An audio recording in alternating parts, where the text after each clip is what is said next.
night story. But there are places in Minca that have a heavy energy, especially those related to the river. This happened to me at a farmhouse we rented in 2015 with some friends who were visiting Santa Marta.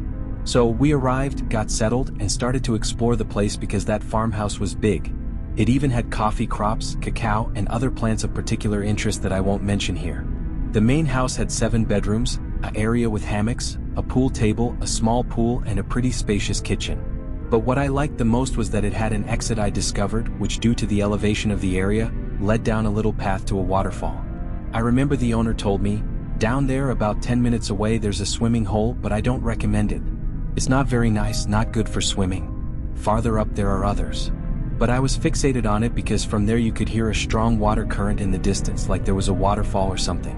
In the end, only one friend and my cousin were brave enough to go with me. The others stayed behind, supposedly making food. Well, we got to the swimming hole and it was definitely a pretty place, not like the lady said. It had a not too high but lovely waterfall, crystal clear water, huge rocks, and all kinds of trees. I remember my friend, as soon as he arrived, got the urge to climb an inclined tree to jump into the pool. We were telling him it was dangerous, but he was determined. At one point we were on the bank talking and laughing our heads off when we saw him. He was up there shouting some craziness and laughing. I immediately imagined him falling on his back onto a rock and us having to run him to a hospital. Those things really scare me, honestly. Suddenly I see him jump and dive in head first. He submerges completely, stays at the bottom for like 20 seconds and comes up floating but face down. Clearly I got worried and ran to see if something had happened to him. As I got closer I see him flip over, laughing, but behind him, right where he had been, I also see 2 hands coming out as if trying to grab him. Man, I let out a terrified scream. They looked at me confused and I was saying there was someone else there in the water, that we should leave, that the vibe felt weird. The guys didn't understand anything, they didn't believe me, told me to calm down because I was really nervous, screaming and crying. But no, I saw it clearly, bony, pale hands coming out of the water with yellow nails like a dead animal's.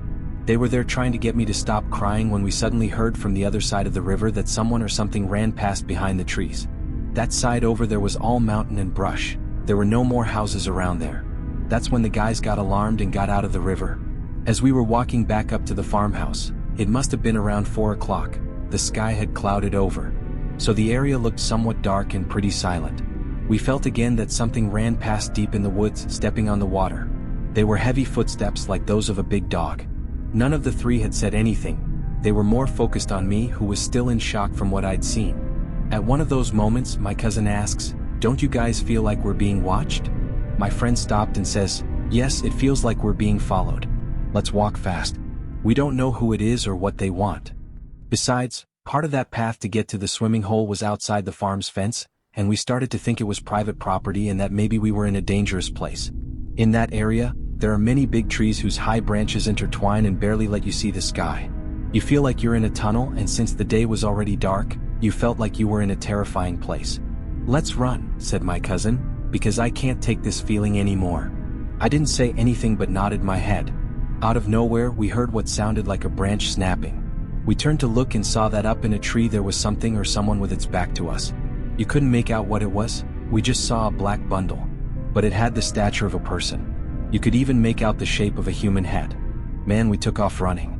We hadn't run even 20 meters when we felt that thing pass over us from one tree to another.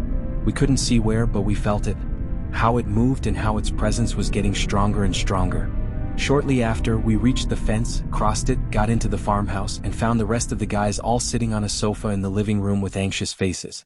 We were all so scared, wanting to tell them what had happened, when one of them says that a man had just appeared to them at the back of the house. One of the guys was taking out the trash when he saw a man coming up a slope that was there. The man stops in front of him, smiles, and continues on to the other side of the house without saying a word. He thought it was a worker, but it was weird. He had the feeling he'd seen him before.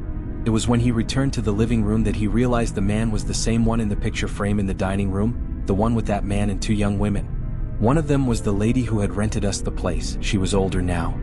The picture frame had a note on the back that said, "We fulfilled your dream, Dad. We know you enjoy the farm you always wanted from heaven." Then we remembered that she had told us how special that house was for them because it was their dad's life's work. We thought the dad was still alive, but no. Well, we told them what had happened to us and they're scared. We tried to get through the night. The next day, I remember waking up very early, almost at dawn, because I felt like someone was hitting something outside. I went out to the living room and from the windows the sky still looked dark blue. I remember at one point I stood still, looking outside at the landscape as it dawned, when suddenly I saw on a post behind the fence a black bundle on a branch. It looked clearly like a person sitting, covered with a sheet. It was the same thing we had seen the previous afternoon. I called the rest of the guys who also saw the thing, but no one dared to go out and investigate what it was. We didn't want to open the door until the sun was fully up. Around 9, when we didn't see the thing anymore, we contacted the owner to tell her what was happening. What she told us left us stunned. First, she got emotional about her dad, but she said we weren't the first to tell her we'd seen the man. That was one of the reasons they didn't rent the house out, but since they had gone several years without the workers feeling anything there, they decided to put it back on the market. The other topic was the truly worrying one. She said her dad had forbidden them since they were little girls, back when it was just a plot of land, from going down to bathe in that nearby swimming hole. That's why it's closed off, and I told you. That's why the fences have those knots, some cross ties made with a type of vine. He ordered those done. The thing is, he said he had found a zona de pegamento, a spiritual glue spot, in the river, and those are basically very sacred spiritual places. Entering without permission was like a desecration because they also always have a guardian there. The workers always bathed at specific times but without making noise or causing a ruckus, because that's what offends the spirits. A while after we spoke with her, a man arrived. This one was actually a worker from there. He didn't say anything to us, he looked annoyed. He took some things from a little room outside like a storage shed, went to the fences and started pouring used motor oil at the foot of the post that held the wires. After he finished that, he lit a fire to a little stick he left buried there, smoking. He put the things back, grabbed his motorcycle and left. What the lady explained to us, the one who worked there and came from 10 to 4, was that what the man had done was what activated the knots that protected the farm. That if the spirit of the man, her father, had appeared, it was because something bad was prowling the house, or we had done something bad. They wanted to collect on an offense. Man, that same day before 12, we left that farm and ended up staying in some little rental places in town instead.